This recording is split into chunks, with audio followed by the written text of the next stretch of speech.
Welcome to my YouTube channel again. So, na-delay po yung uploading ng video kasi masyadong busy yung schedule. Charot. So, ngayon, gagawin ko yung sinabi sa akin ng mga subscribers ko na gagawin ko daw yung 20 fun facts about me challenge. So, ito na nga. Mag-uumpisa tayo sa fact number 1. Collecting shoes.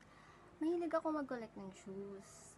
Pero, pag paborito ko talaga, isa lang yung ginagamit ko.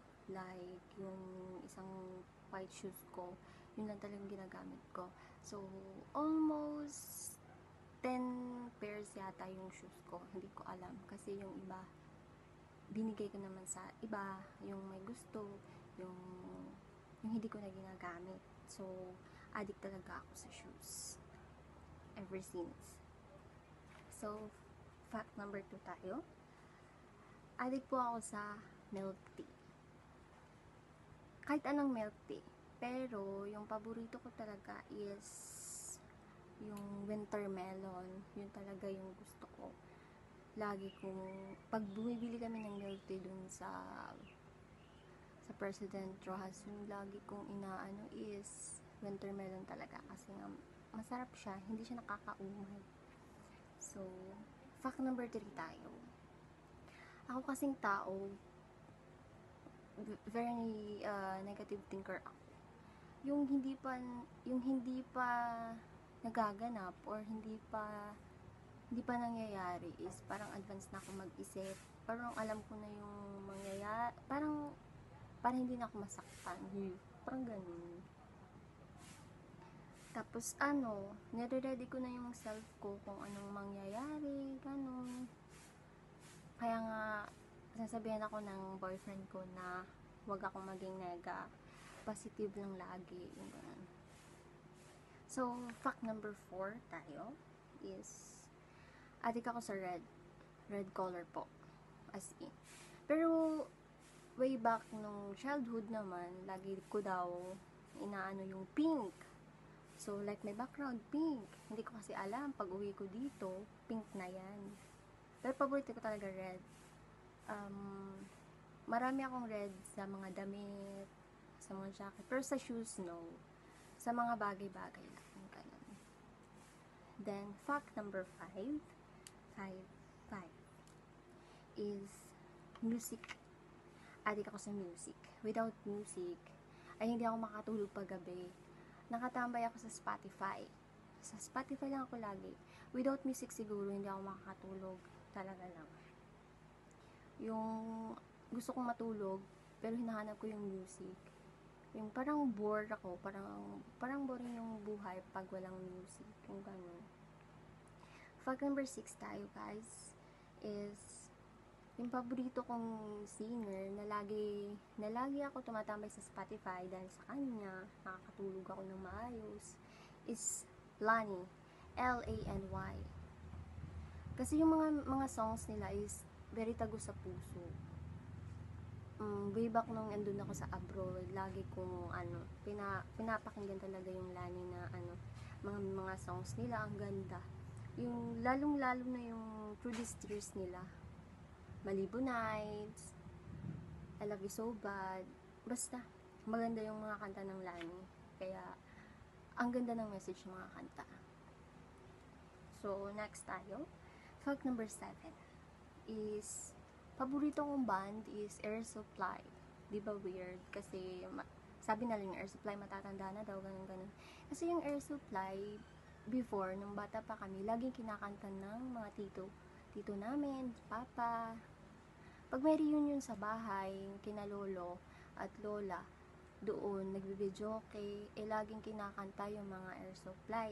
Yung gustong gusto ko talaga is Lost in Love. Kinakanta ko talaga yun. Hindi ko alam ba't gusto ko, pero mas maganda pakinggan, hindi yung parang sa pagkain, hindi nakakaumay. Yung ganun. Then, fact number 8. Addict ako sa fries.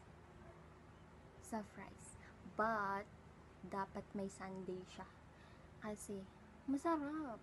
Promise. Sarap talaga pag may sundae yung fries. Oh, di ba ikaw din? Gusto mo din yun? Basta masarap. Kung hindi dyan, yung hindi bet yung fries with sundae, try nyo.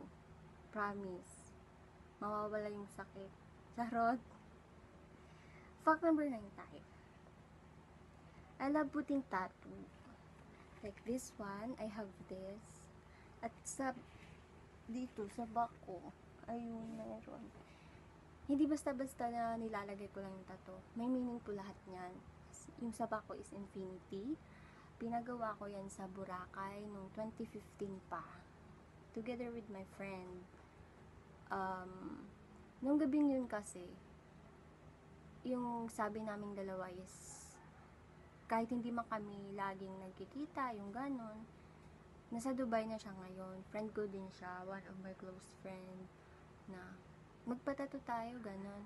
Para daw is, parang yung infinity na to is forever namin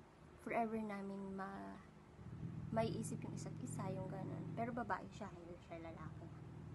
Then this one naman, way back 2018, August 16, birthday gift po sa akin ni Kuya Jericho Alama, asawa po ni Ate Ejan. Ito naman po is yung heartbeat ko. Heartbeat po ito. Yung heartbeat na sira. Charot, hindi. Kasi that years 2018 is grabe, parang ang pangit ng year ko nung 2018, I mean. Kaya, ayan, pinalagay ko po ito.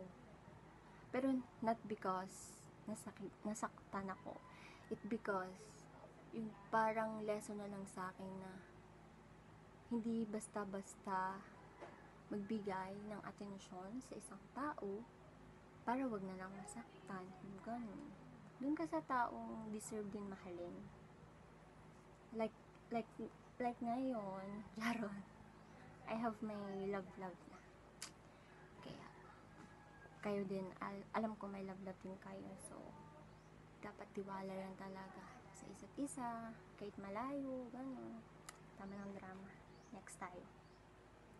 So, fact number 10, I love putting also the piercing po. May piercing ako dito is dalawa. Before, nasa abroad ako, sa Kuwait, 4 ito. Yung isa dito at isa dito. Pero pagdating ko na dito sa Pinas, nang naliligo ako nun, hindi ko alam na natanggal na pala yung sa taas at yung dito. So, hindi ko na hinanap yung earrings na yon. So, sabi ko, bahala na, wag ko na lagyan ulit. Kaya ngayon, hindi ko na mahagilap yung butas. Kaya hindi na. Sa kabila din po, 2 din siya. Before, 3 po dito. Dito po 4. So, ngayon, 2 na lang po para hindi pangitingnan. So, next tayo. Fact number 11. Coffee lover ako. Alam mo yan ng jowa ko. Charot. Coffee lover po ako. Without coffee, siguro, as in, sasakit yung ulo ko. Siguro may ganyan din. Sumasakit yung ulo pag hindi nakapagkape sa umaga, sa hapon. Minsan nagkakape ako pag kumakain ako ng kanin sa gabi. Kasi yung iba, pag umiinom talaga ng coffee sa gabi, hindi nakakatulog. Ako, ang sarap ng tulog ko. Painumin mo lang ako ng kape, wag lang yung coke. Talagang hindi ako makatulog noon. Basta I love coffee. Coffee lover po talaga ako. Then, fact number 12. I love collecting perfumes also. Nung nasa abroad ako, bili ng perfume, pero hindi ko ginagamit. Yung parang sinstock lang siya sa sa locker ko. Tapos kahit walang laman yung bottle, hindi ko tinatapon talaga. Like ngayon, meron akong mga perfumes din, pero hindi ko tinatapon kahit maliit na lang siya, kahit walang laman. Addict na talaga siguro sa perfume. May perfume ako na very favorite ko. Kaya lang kaunti na lang siya. Wait, kukunin ko. Tada! This is my favorite perfume. Tadan, tadan, tadan. This is my favorite perfume talaga. Isabella. Galing po itong Kuwait abroad. Ang bango po nito, promise. 24 hours po. Charot. Kahit maligo ka. Charot. Basta. Ang konti na po niya, wala kang mabibili dito sa Pinas ang ganito. Kaya po inuunti-unti ko kasi wala na po akong stock nito. Then, next tayo. Fact number 13. Mahilig ako mag-collect ng mga lipstick. Pero, collect lang ng lipstick. Pamudmud din ako pag gumagamit. Kasi yung ginagamit ko talaga is this one, lip tint. Then, the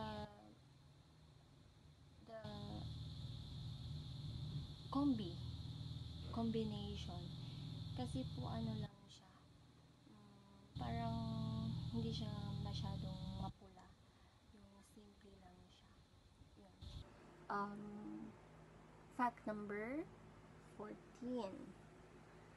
I love pillows in my bed. Mga unan po. Unan. Nung sa abroad ako, yung unan ko sa bed ko is 6. Talagang 6. Hindi ko alam kung bakit. Pero parang mas komportable ako. Ang sarap-sarap matulog pag may mga unan sa paa. Dalawa sa paa. Tapos dito isa, dalawa din dito. Tapos hindi ko alam bakit adik ako sa unan. The next tayo is fact number 15. Mahilig po ako sa notebook like this one. Galing po ito sa Turkey. Binigay po ng guest. Binigay po ng customer ko rather nung nasa abroad pa ako. Turkey po ito. Galing Turkey pa po ito. Tapos hindi ko alam. Siguro kahit birthday ko, bigyan mo lang ako ng notebook, ang saya ko na. Kasi mahilig po ako magsulat. Kasi puno na po ito. Puno na po. Marami pa akong mga kadramahan dito na ako lang talagang ang makakaalam. Walang iba. Basta adik ako sa notebook. Then, fact number 16. I really love ghost story. Yung mga asong-asbang, yung mga creepy, hindi ko alam kung bakit. Basta gusto ko, yung may thrill. Pero yung, like before, may na-experience ako na ganyan, nakakakita ako. Basta, gusto ko mga ganon. Parang hindi na ako takot makakita ng mga kababalaghan. Ganun. Natatakot pa ako sa COVID ngayon talaga lang. Natatakot pa ako sa mga nangyayari ngayon sa mundo kaysa sa mga asong-asong na yan. Diyos ko. Pag-pray ko na lang siguro yung ganun. And fact number 17 is I love collecting cases ng phone. Papakita. Like this one. I have my cases sa phone. Then, hindi ko alam kung bakit gustong-gusto kong mag-collect ng mga cases. Adik po talaga ako. Yung iba po nabigay ko na sa kaparehong phone ko. Pero actually, yung ginagamit ko is ito lang. Jelly case lang siya, guys. Case lang talaga siya. O, diba, ang dami kong case. Pero ito yung gusto ko. Mas gusto ko po ito kasi komportable. Tapos parang manipis siya. Hindi siya, parang kahit malaki yung phone, pwede mong i-handy. Yung ganun. Tapos, weird diba? Ang dami mong cases, pero case sa phone, pero isa lang yung ginagamit mo. Same din yan siguro sa pagmamahal. Charot. Madami nagkakagusto sa'yo, pero isa lang yung gusto mo. Charot. Charot lang. Pero talaga isa lang yung gusto ko. Alam niya ako sino ka. Charot. Okay, fact number 19 tayo. Sa nails po, yung ganito. Mahilig po ako mag-change ng color every week, every month. Pag ayaw ko na po talaga, pinapalitan ko pag ayaw ko na. Kagaya nito, hindi pa po ako nakakapag-ayos ng nails ko. Ayan. Tanggal na po yung iba. Yung iba may mga floral pa. Oh. Ayan. Maybe next week siguro magpapalit ako. Nails ko daw is pa ako, naghuhugas pa ako, nagsasaing, lahat-lahat. So, hindi po yung artificial lang. So, last but not the least, guys, is my favorite movie po. Yung favorite movie ko is Wrong Turn 1. Wrong Turn 1. Horror po siya. Kaya nga, di ba, ang weird. Gusto ko sa mga movie is mga horror, pero sabay tago naman po ako pag yung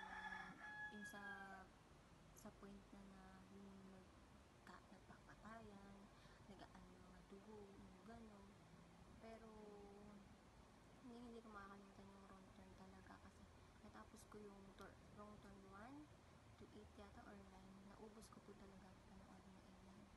So, that's all for today, guys. My 10 fun facts about me challenge. So, sana po na-enjoy nyo ang mga nalaman nyo about me. So, please don't forget to like and subscribe my channel. Please click the notification bell para po ma-notify kayo sa mga videos ko pag in-upload ko yung vlog ko. So, comment below po kung ano po yung gusto nyong gawin ko or gawin ng ate ko, kami, or family ko. Gagawin po namin yan. So, thank you po sa mga subscribers na nag-request sa akin about this content. So, next content po tayo, mayroon na kasi may nag-suggest na po. So, suspense po yun. So, bye for now, guys. Thank you for watching.